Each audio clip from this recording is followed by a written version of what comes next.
They say we should have known better than to fall so deep down into this rabbit hole we found. And I was thinking. Hi, this is Nikolai, and you're listening to my dad, Rafal, co-host James Jardine, and featuring Mr. Jim Tiller on the one and only Down the Security Rabbit Hole podcast. Plug in, listen up, and enjoy. Deep into this pool of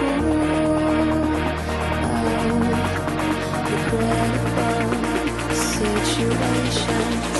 Pitch black, think back to the last time that we were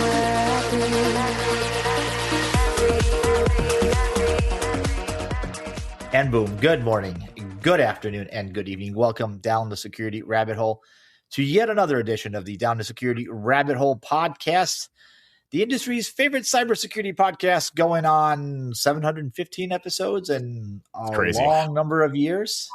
It's crazy. And still going. And by the way, we've been on an AI kick lately, in case you haven't noticed. But I'm gonna take this conversation down to something a little bit more concrete, a little bit more relatable, rather than just philosophical, to, quite frankly, what some of you guys, a good chunk of you guys that listen to this podcast, actually do, and that is work alerts, work incidents in the SOC. And I can't think of a better group to put this together. We put this together like almost last minute, but you know what? Yes. I'm super stoked because, as some of you guys already know, I now work with this guy, which, you know, like I said this before we hit record, in the stack, in the hierarchy of no-brainers, this was really high up there when Dave called. And then, of course, you guys know, Larry up here. So Dave Kennedy, founder of like 17,000 companies, but both trusted second binary defense. Welcome to the show. Good to see you, bud. Yeah, thanks for having me on. I've been following the podcast for years, man. I can't believe we're still doing it. That is commitment. But also awesome to have you aboard, our company and helping us with this massive change that we're doing. And it's, last week we launched Night Beacon to the public, and has been what an astounding reception from the industry. I mean, just the validation we're getting from customers that we have something special here. But it's been a year of my life. My wife the other day said, well, now that Night Beacon's released, does that mean you're going to, not be working 15 hours a day and things like that? I'm like, no, I'm just getting started. Sorry, honey. Sorry, this is just the beginning. Yeah, that was a ticket to this. Yeah. All right, cool. Good to have you aboard. Larry, quick introduction of yourself for those that have been hiding under a rock and don't know who you are. So first off, Raph, thanks for inviting me on. I love the chats that you and I have had for the last 15 years. And Dave, it's always good to see you virtually and hopefully run into you again at Black Hat. And absolutely, both of you guys, from a dedication standpoint, man, like Dave and your physiological change that you've had over the last, decade, and Raph, the life changes that you've had to still be able to keep this up is amazing. So for me, I'm just this little guy. I've been in cyber for 33 or 4 years at this point. By the way, you still look like you're like 25. I'm very jealous. I know, that's what you look amazing, by the way. You've also had some great weight. You've also had a transformation yourself. You look great, man. Yeah, thanks, sir. I've been watching you. So watching you has motivated and inspired me. So, I've been a CISO, CSO, CTO 8 or 9 times across my career, but now I'm doing this thing of trying to, I'll say, upend the reseller market, because I think that's been a broken area for a long time that practitioners have not been able to really get around. And so I'm trying to build what I wish I had when I was a CISO. So that's where Confide Group sort of came from. And I'm having fun. I'm really, really having fun. And I feel like I'm being able to live in my faith and do things that I think align to who I am as a person. So it's a lot of fun.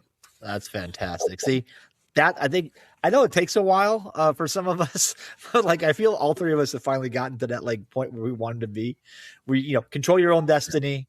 You're able to have fun, spend time with family and friends, and this is getting good. So speaking of which, that aligns pretty well to this topic. So look, there has been a fever pitch, and I mean like fever pitch of I did this morning. I went into LinkedIn and typed in AI SOC and just started reading.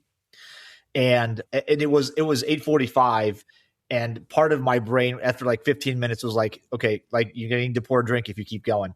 And since it was before noon, I felt kind of bad. So I stopped reading, but there is a tremendous amount of just abstract nonsense out there. And I thought, you know what, we should talk about this because Larry, you're a consumer now and a trusted advisor. Dave, you've built a platform that we're now going taking to market. That's pretty phenomenal. And I think somewhere between the technology of yesteryear and the place that we've, where the Terminators take us all out is this narrowing band of what are we really trying to get accomplished? What is the role of AI technology, the analysts in a SOC, and quite frankly, how do we actually mechanize it? And more importantly, I think I'll start with you, Dave. I'll ask you this because I think I know the answer.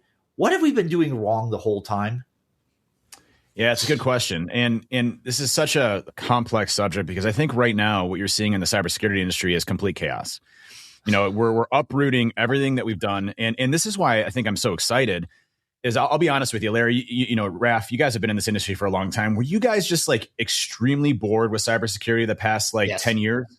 Just like, bored. Like nothing was changing. Yeah. And we're bored because we've got the same problems and the threats and everything and the velocity have been increasing and the problems have remained the same. Yeah. And so it's the same stuff. And so, I stopped speaking for the longest time because I didn't know what to talk about. What am I going to do? Say, hey, continue on vulnerability management, continue on asset management, continue on, building refined detections. Hey, we could talk behavioral, but nobody knows how to do that. So it was a dilemma that I had that I wasn't providing value to the industry because there wasn't anything to talk about. I mean, it was always the hard work, the security strategy, implementing these complex systems that, we had to do in cybersecurity. And that really hasn't changed. Like, don't get me wrong, like AI doesn't change the fundamentals of cybersecurity. We know, hey, zero trust models are resilient, right? Minimize blast radius. We know, that we have to have good visibility in our infrastructure, centralization of data.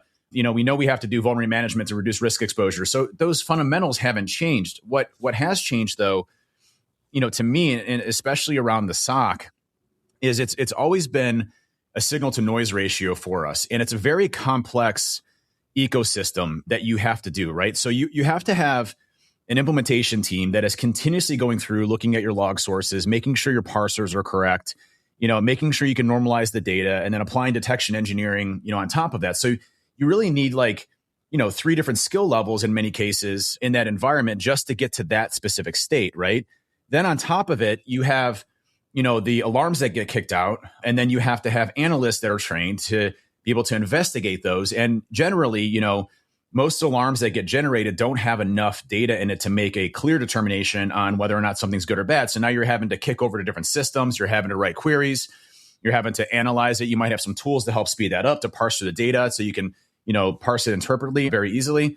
But at the end of the day, it's still a very complex, process that you have to get working. And, out of my 30 years in cybersecurity, I've really only seen a handful of companies that have done this really well. It's really afforded to the biggest companies that are out there that have. It takes a ton of money, Dave. It takes a ton of money, right?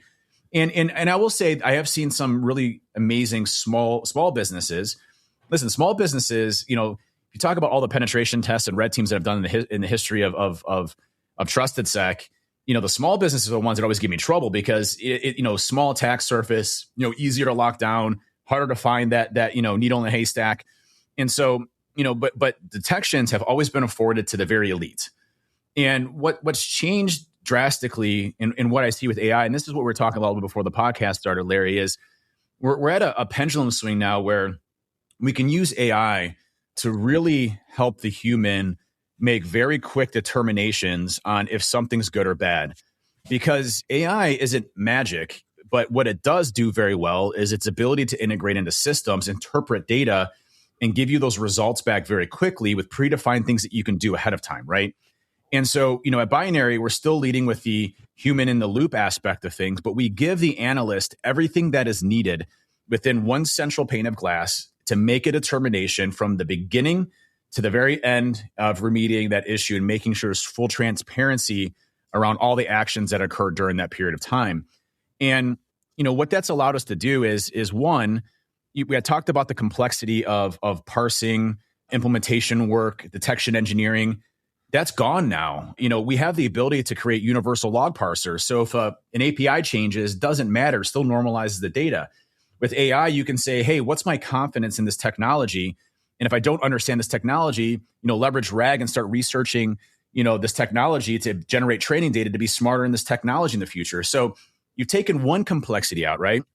And that makes, the ability to get the data, normalize the data, and apply detection engineering to that data very easy now. The second part is, the agentic workflow, which really blew my mind the first time we turned this on because I wasn't expecting it to be this good. And what happens is, as long as you have a connectors framework or an infrastructure to reach out to, your SIM, your SOAR, your EDRs, your log sources, AI understands querying language. So whether it's KQL or CQL or whatever it ends up being, one of the things that we do when an analyst gets an alarm is enrichment. And so what it does is it says, hey, we know this alarm isn't complete from start to finish. Fill in the gaps.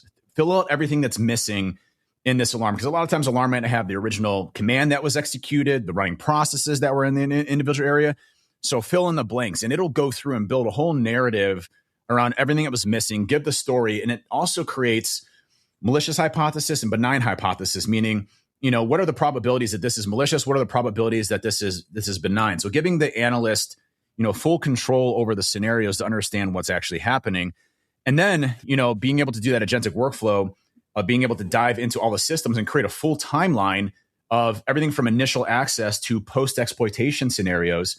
And being able to build that in a narrative and time step is something that used to take analysts hours. And now it's down to minutes. And, everything from, disassembly of malware, reverse engineering malware, understanding tonality of emails, automatically kicking up a sandbox detonation and extracting IOC, submitting those to threat intelligence, all automated now. And to me, what that does is it really allows you to reduce the noise substantially, and it frees up the analysts to really focus on what their job really should have been from day one, which is really finding what's going on in that environment. And to me, that is like the biggest thing that you get with AI right now. And there's a lot of other things to this too, but that's my favorite. So here's the thing, though, and I agree with everything that you said. The challenge is companies are looking at this as a way to reduce workforce, right? So that's one of the big challenges, right? They're looking at this Larry, like, you know how many conversations I have with CISOs right now that are like, hey, I need to AI everything, and I have to reduce 20% headcount. I'm like, that is the stupidest thing I've heard in my entire life. That is the dumbest thing.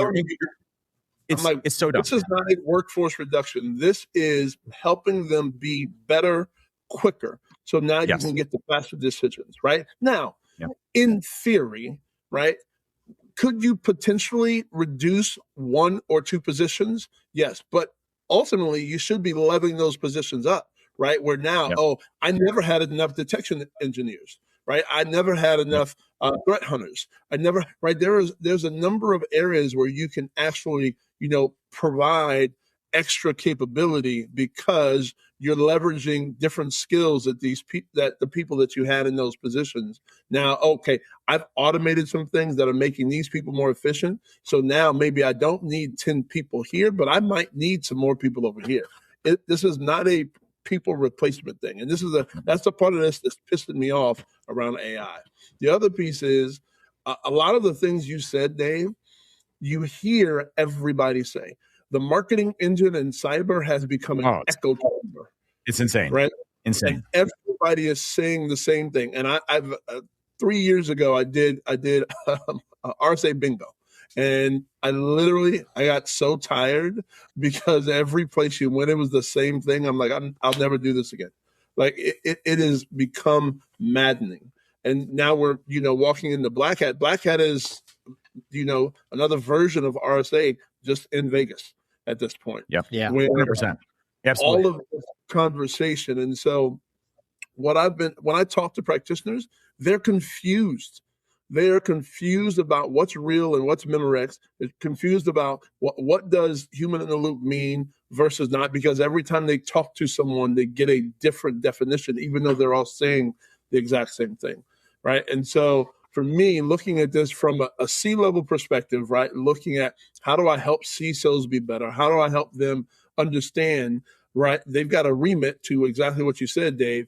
Okay, I've got to AI everything because that's coming from the board, because the board's expectation, because they're not clear on what AI means for security. Now they want a 20% reduction because that's what the industry is saying AI is going to enable. It is a madhouse, right? And let's not even and like we're not even taking into account all the AI SOC companies that are telling people, hey, just you can fire your SOC. It's gonna be fully automated now. Computers are gonna take over. You won't need people anymore.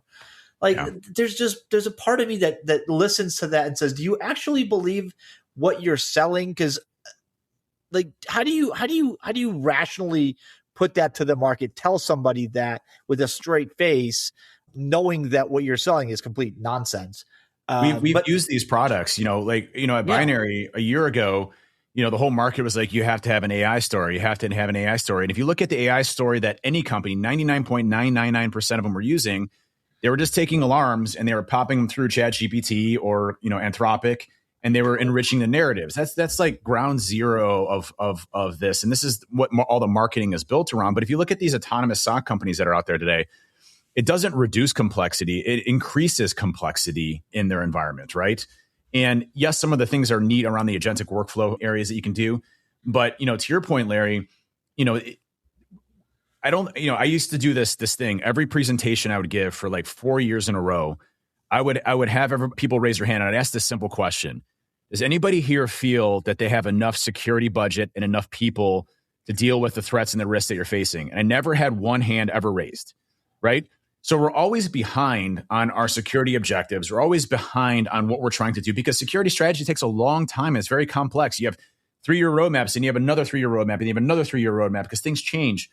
And so, when you look at what this should be doing for us, it should be freeing us up to actually execute on the things that we need to get done that we've been dragging on and why we see catastrophic data breaches occur in the past. And, it doesn't mean that the SOC analysts workflow is any lighter. In fact, it's probably more complex. I know, we look at Anthropic and they say, well, all software engineering jobs are going to be dead by the end of 2026, right? That's complete garbage.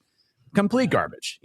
We're the busiest that we've ever been. Our software engineering team has more things to do now than they ever have in the existence. Take the 12 years that binary defense has been in history and take our entire roadmap. That is times 10 of what it is right now. That entire 10-year life cycle or 12-year life cycle is what we have to accomplish now. And so, it's only increasing workload for us, not reducing it. And so where I see this going is it's finally affording the time for SOC analysts to be able to do a really good job. The biggest thing for us in an MDR is, companies expect us to be able to be turnkey in the sense of like, hey, here's the actions we took. Here's everything that happened. Well, to do that takes a lot of time and effort. I mean, you're talking, if you're fielding, let's just say 5 or 6 customers at a time, and one has a, PZO that kicks up and it's a major issue. Well, now the other 7 customers now are behind, and they might be having other ones. So, you have to divert another SOC analyst over to help with that area. What this is allowing us to do is to especially you talked about, Larry, the autonomous pen testing stuff. Because, red teaming is getting faster, at breach data, and then being able to do breakout cycles and move laterally is getting faster. We also have to look at it and say, well, how do we shore up our defenses to be faster in every regard, from mean time to detect, to contain, to respond? And all of those things are converging right now into this. But you're right. The marketing fluff in all of this is disgusting. Like, it's just, they're promising the world. And the last thing I'll say, because I'm talking a lot, I apologize. But all right. When I decided to build, Night Beacon, it wasn't because I was trying to come out with a marketing campaign, right? It was to fix our SOC. It was to embed into our SOC to make them more efficient so that what we can do out to our customers works. And just by happenstance, I'm like, oh crap, we're a year and a half ahead of everybody else now because of this. So we should offer it out as a product. I didn't come in it with a vision of a product. I came in with the vision of making our teams better, and thus conversely helping, other people on top of it. So it's a crazy time right now we're living in. It's exciting as hell. That's for sure. So I want to mention something else too, because this is the part where a lot of Larry, you said it, everybody starts to sound the same after a while, right? And as we, and your job and my job, and Dave, I know you do it too. We are starting to get anybody that's even has AI in their marketing literature is starting to get questionnaires from legal and AI compliance organizations that's starting to ask questions like, can you prove that, can you prove, show me what you did, your thought process. Can you tell me what happened at this time? Can you tell me why that decision was made? And all this crap data to train your models, right? Right. Are you using some external model? Are you open sourcing it? Like, hey, does my data, is my security data used to train the model for your other customers? Like, how does this work? So this is like that moment where we started thinking like, hey, wait a second. There's something missing out of, you've got velocity. You guys have heard me say this. I've got velocity and volume. All right. We can do a big bandwidth of things really fast. Cool. Machine learning, all that, all the different types of AI have helped us, and we're getting on that. Okay. Accuracy and precision. So I'm able to hit the bullseye or close to it, right, more oftentimes in a row.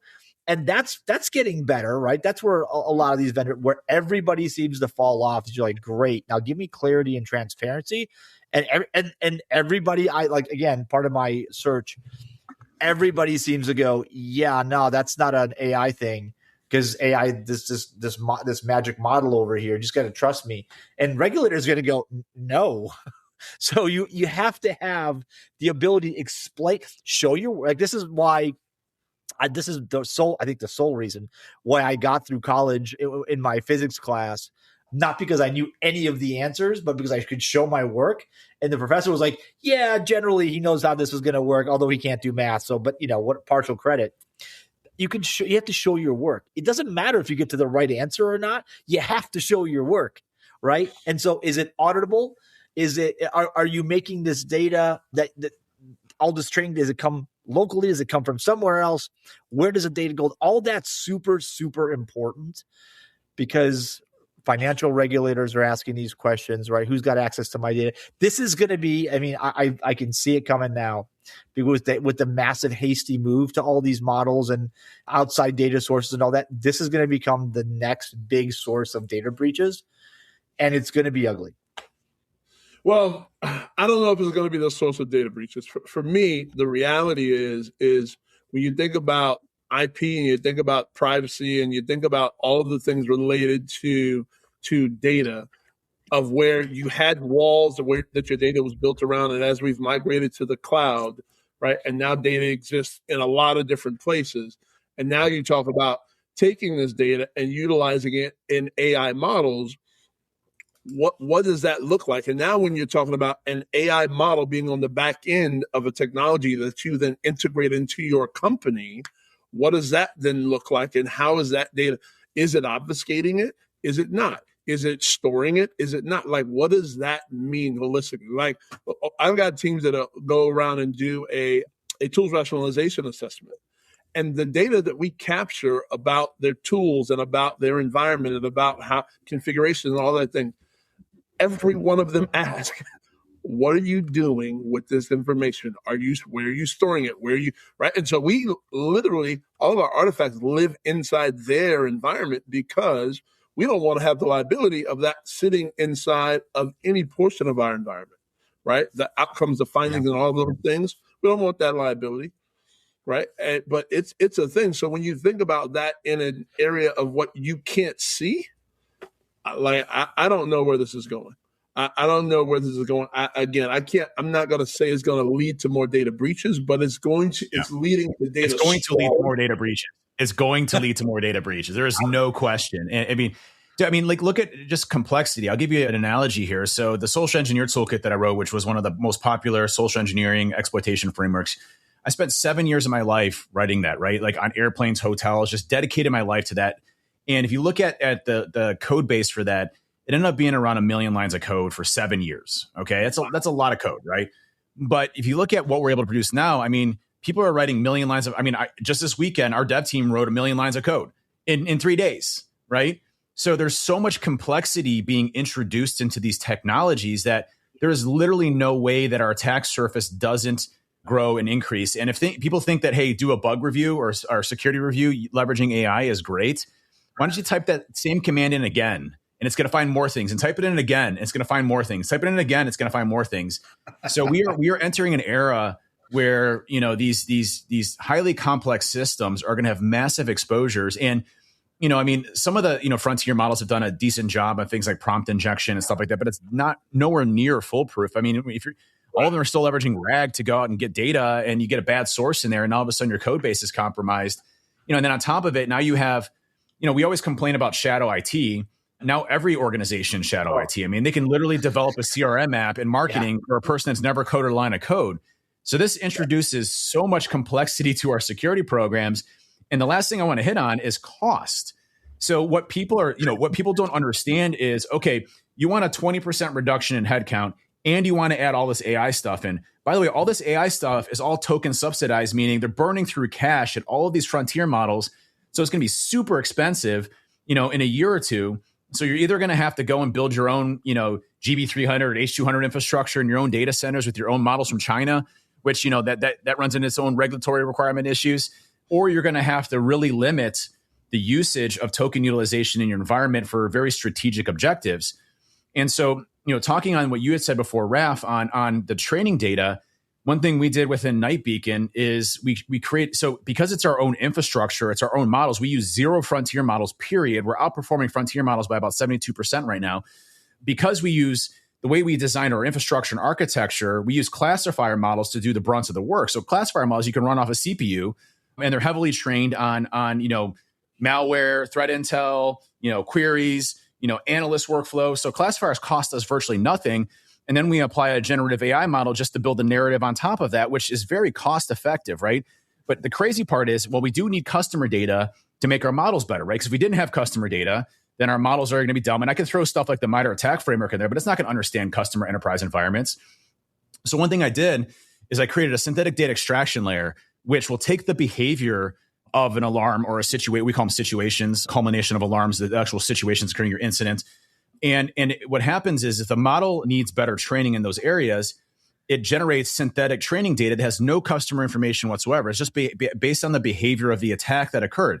So at no period of time is there any customer data, intellectual property, or anything in any of our models whatsoever.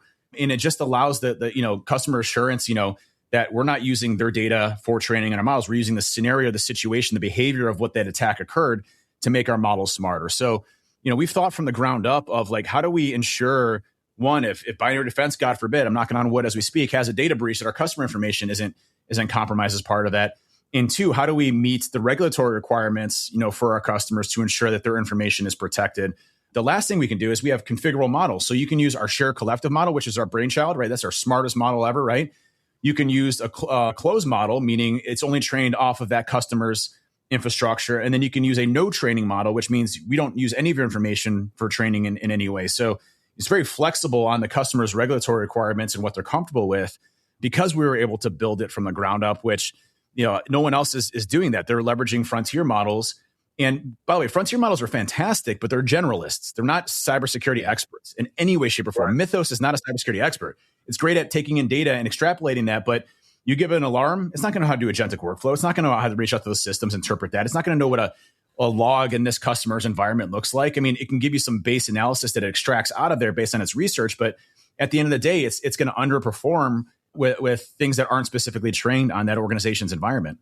Hey, before we run out of time, we've got a couple minutes. I want to hit one point that we haven't yet, that this is kind of what sparked a lot of this in my head. And Dave, you touched on it, but I don't think I think you undersold it. There's it's a fundamentally, I think, different way. When I started this podcast is, what are we doing wrong? I think the thing that we've been doing wrong is analysts are like, the unit of work for an analyst is an alert. How many alerts can you clear out of the queue in an hour, in 2 hours, in your shift, right? That's how it all started. Back in the early days with net forensics and hasn't changed, by the way, in 20 years. It has been not changed. If you see red, you got to deal with the red. How many alerts can you clear out of the queue, right? And that's how you get measured. And listen, so I mentor a lot of people, and I've got one mentee who I've been mentoring for about 8 years now, right? And this young man is a SOC analyst, and he's a SOC analyst 3 now. I've followed him through 1, 2, 3. He's wants to be a threat analyst, all this, right? And in a big Fortune 500 company, he still is doing the exact same thing, just at a different scale, right? As a level 3. Everything is about clearing tickets. Yep. Everything is about ticket clearing. It is wild. So I think that's part of the problem. So that's part of the problem. So when Dave said we start, I think it's time to start thinking about, right? Because we had a ticket, an alert, which probably generated a ticket, like one-on-one equivalent. And then somewhere in there, a bunch of work happened, and then you made a determination whether this was an incident or a false positive or a tuning opportunity or something. Well, there are, but that's still like one-to-one work to an analyst. Like, this is why we burn people in that industry, in that group out. That's one of the reasons. The other reason is there's no clear definition of what leveling up looks like. There's never been a clear, okay, if I'm a level 1 and I get these skills and I do these things, that makes me ready for level 2. If I'm level 2, right, that's never been created, right? If you go to the military is the only space in the world where it's very clear definitions of what getting ranked means and looks like, right? Yep. And now, of course, there has to be an opportunity, right? There has to be a need for that rank in the organization you're in, but you do these things and you're pretty much guaranteed to get ranked. SOC analysts have been sitting in different layers for way longer than they deserve, and they get frustrated. They get very, very, very frustrated. And like, I've got an example. Like, I put a post out not too long ago, or maybe coming out soon. One of my food for thoughts is, are we still trying to point people into cyber, given what's happening in cyber right now from the standpoint of, before, entry level was literally, tier 1 analyst was your biggest entry level point. Hey, I want to get into cyber. Oh, go get an entry-level SOC position.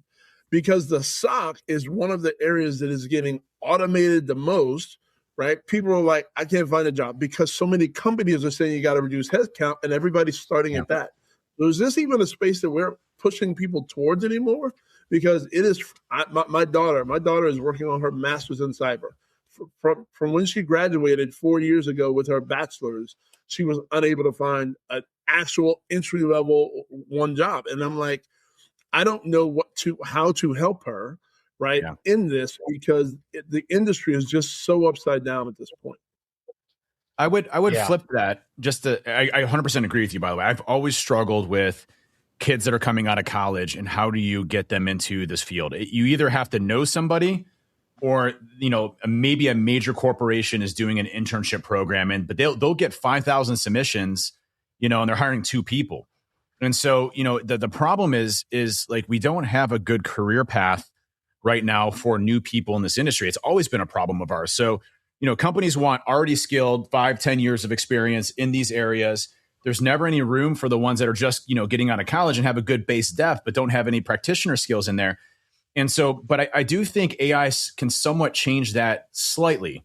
It's not going to fix the problem, but I think it allows, if you can become, so my son is actually going to Kent State University for artificial intelligence and cybersecurity. That's going to be his major. And I said, you have to have an extremely heavy focus on AI right now.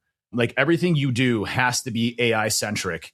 And because there's a shortage of really qualified AI folks right now. And that's always been our thing. It's like, but the problem you run into in cybersecurity is there's never been a shortage of new people coming in for penetration testing. And by the way, penetration testing is this tiny part of cybersecurity, but it's the sexiest. So you get, 1,000 people that want to be pen testers with 2 positions. Well, it doesn't work really well, right? Whereas more governance side, governance is highly desirable. There's usually a lot of positions for more advisory work, governance work within organizations, but it's not the sexy side of cybersecurity. Well, and also they've been told, right, oh, if you want to be in cyber, you got to be deeply technical. And I'm like, what? Cyber is deeply technical. Way more than that. And not deeply technical, right? There's like, it's very broad, but everybody thinks that they've got to come in on this right side because that's what the image of cyber is, the person in the hoodie in their grandparents' basement. right? That's the image that we've been left with. Yeah, I want to hit on the stuff we're talking about on changing the alarms, because that's one thing that I've really focused a lot on, was retooling how our SOC looks at alarms. We have, thousands of customers that we have to service, and some customers generate 80,000 alarms a day. What do you do with 80,000 alarms a day? That is just not possible. Even if you tune it, whatever, it's just 80,000 alarms. You can't, other than stacking, 10 resources at it. And again, you got that alarm fatigue. So one of the things that we looked at is conceptually, how do we re-envision the SOC, do something completely different that nobody else has done before? And so with AI, what's really interesting is, it's able to do vulnerability linkage theory, which is, linking multiple things together to create what we call a situation. And so, an attack that's going on in your environment might start out in identity. They maybe get some, credentials off of your Azure infrastructure. And then from there, they're able to pivot to an endpoint and get, remote code execution and command and control. Then from there, they start spreading laterally. Well, that entire attack might generate a culmination of, 50 alarms or 100 alarms. And, someone might be low, someone might be high, someone might be criticals. But all of those are the entire situation. So what AI is really good at is piecing all of those alarms together with all the data and being able to make a determination over 1,000 alarms versus having to go through 1,000 alarms individually. And so, our analysts, our working model is having a zero queue. We have zero queues now where we don't have anything going on, and I even developed a RPG game. It's a MUD, a multi-user dimension, that other analysts can play together, while we have off time, because it's got some time now for our analysts. And so, re-envisioning what AI gives us the power from, it absolutely can get you out of that 20 years of alarm triaging, but it's also an education to our customers saying, hey, you might see some alarms in there. They're dealt with, they're handled, they're automatically closed, things like that, because it's rolled up into this one situation that builds the entire timeline narrative, everything that happened, the system's impacted, the user's impacted, gives you true root cause analysis. And now you have 10,000 alarms. That's one situation, and you're good to go. And so, the AI gives us the flexibility there that we didn't traditionally had. Yes, you had correlation of alarms, historically, but this is a whole different level. This is something that fixes the root cause of a lot of the problems we face in the SOC. And that's one thing that we're so laser focused on here is giving the time back to the SOC analyst to do a good job and not to be bleeding out. But also, to your point, Larry, giving them some amazing skills that allow them to progress in their career. And that could be I never understood, by the way, the tier 1, tier 2, tier 3 model. Why do you want your most junior people at the front of the line, trying to identify issues when they're not skilled in those areas? So we broke things up into pods. And so we have collaboration teams between tier 1s, tier 2s, and tier 3s that are working together, in one team. And so you might have, you know why that happened, right? It's the help desk model. Yes, 100%. It's the help desk model. It's a combination of the NOC and the help desk model put together, right? Yep. Right. That's a good point. I think about it that way. Yeah. Because if you look, there's no NOCs anymore. Nobody's got a NOC. Everybody's got a SOC. Yeah. 100%. All right. I think it's a good place to wrap. We've covered a lot of ground. I think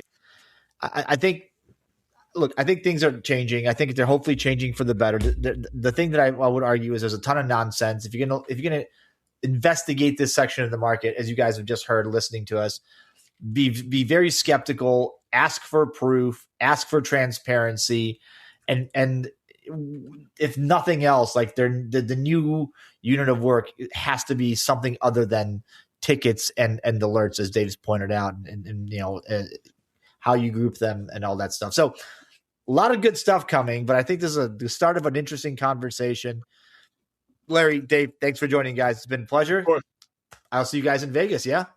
Yes. See you guys in Vegas, Larry. I look forward to seeing you again, man. And appreciate all you do. Good to see you. Hey, and if you guys are listening and you're coming to Vegas, RAFCon is on Tuesday. I'll see you there. Take care. This is Bella. Thanks for listening. Don't forget to leave my dad a review and share this with your friends. Bye.